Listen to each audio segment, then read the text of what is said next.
গর্ভাবস্থায় কখনো কোমরে ব্যথা, কখনো পেটে ব্যথা, কখনো মাথা ব্যথা, কখনো পা ব্যথা, এই ধরনের লক্ষণ প্রায় কম বেশি সকলের ক্ষেত্রেই লক্ষ্য করা যায়, যেটা নিয়ে আমরা খুব একটা টেনশন করি না।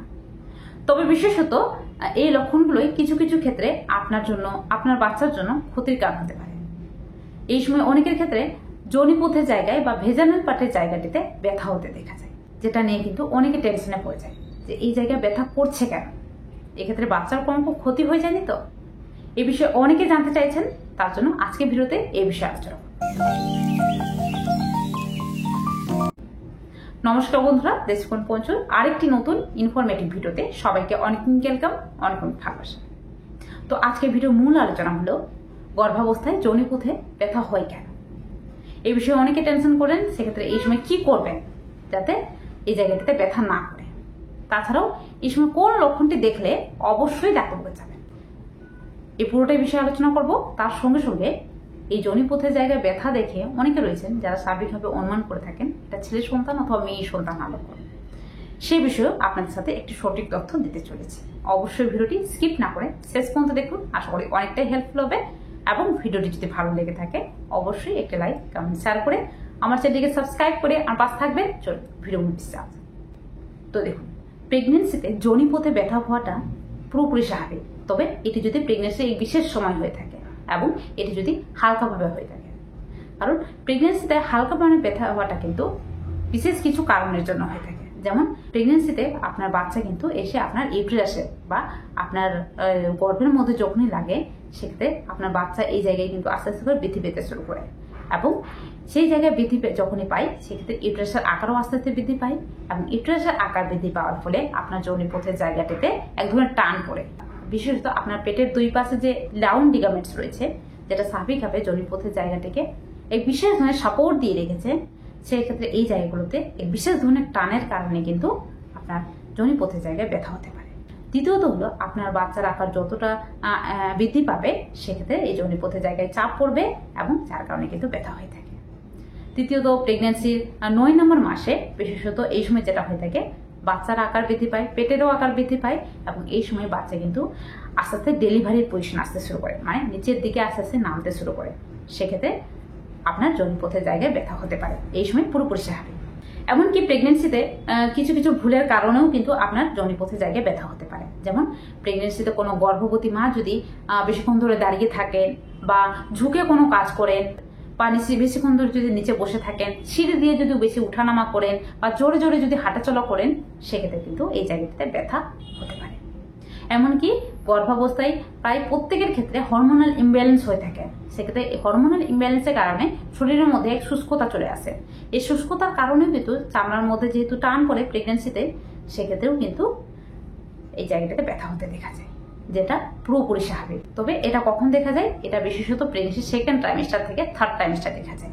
কারণ এই সময় থেকে আপনার বাচ্চার আকার বাড়তে শুরু করে এবং আপনার পেটের আকারটিও বাড়তে শুরু করে। সেক্ষেত্রে এই সময় থেকে প্রায় কম বেশি সকলের ক্ষেত্রে যোনিপথের জায়গায় ব্যথা হতে দেখা যাবে, যেটা কিন্তু হালকা পরিমাণে হবে।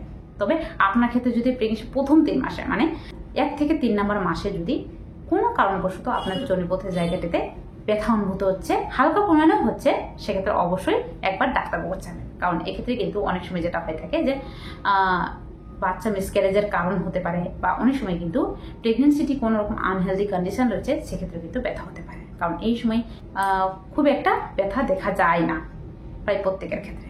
তো অবশ্যই এই বিষয়ে ডাক্তারবাবু যাবেন।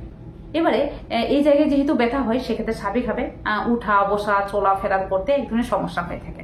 সেক্ষেত্রে এই সময় কি করবেন? দেখুন, এই সময় যেটা করবেন সেটা হলো, প্রথমত এই সময় বেশিক্ষণ ধরে দাঁড়িয়ে থাকবেন না, কারণ পেটের প্রেশারটা যোনিপথের মধ্যে পড়লেই কিন্তু ব্যথা করবে। সেক্ষেত্রে বেশিক্ষণ ধরে দাঁড়িয়ে না থেকে এই সময় মাঝে মাঝে রেস্ট নেবেন।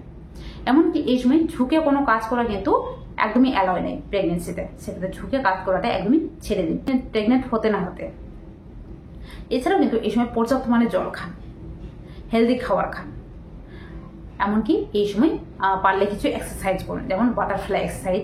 তাছাড়াও আর বিভিন্ন রকম এক্সারসাইজ রয়েছে, যেটা কিন্তু আপনি আপনার ডাক্তারও পরামর্শ করতে পারেন, যেগুলো স্বাভাবিকভাবে আপনার যোনিপথের জায়গায় ব্যথাটিও কমাবে এবং আপনার পুরো বডিকে নর্মাল ডেলিভারির জন্য প্রস্তুত করতে কিন্তু সাহায্য করবে। এমনকি এই সময় যেটা করবেন যে আপনি যখন ঘুমাচ্ছেন, সেক্ষেত্রে এই সময় আপনার 2 পায়ের মাঝখানে একটা পিলো রাখুন।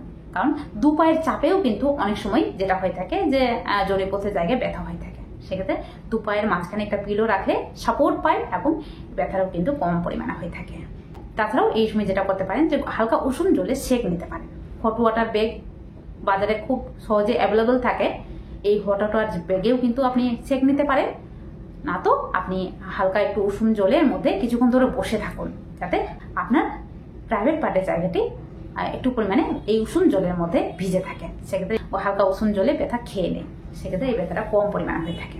এমনকি এই সময় আপনি পেটে হাত দিয়ে বেড়াতে পারেন, মানে আপনি যখন হাঁটাচলা করছেন এক্ষেত্রে পেটের মধ্যে একটু হাত দিয়ে হাঁটাচলা করুন। সেক্ষেত্রে পেটের প্রেশারটা কিন্তু পুরোপুরি যোনিপথের উপর পড়বে না। আদারওয়াইজ আপনি কিন্তু অনলাইন থেকে এক ধরনের বেল্ট পাওয়া যায়, এই বেল্টটি কিন্তু আনিয়ে নিতে পারেন, যেটা কিন্তু আপনার পেটকে সাপোর্ট দিতে সাহায্য করবে এবং যোনিপথের জায়গায় ব্যথাটিও কিন্তু কমাবে।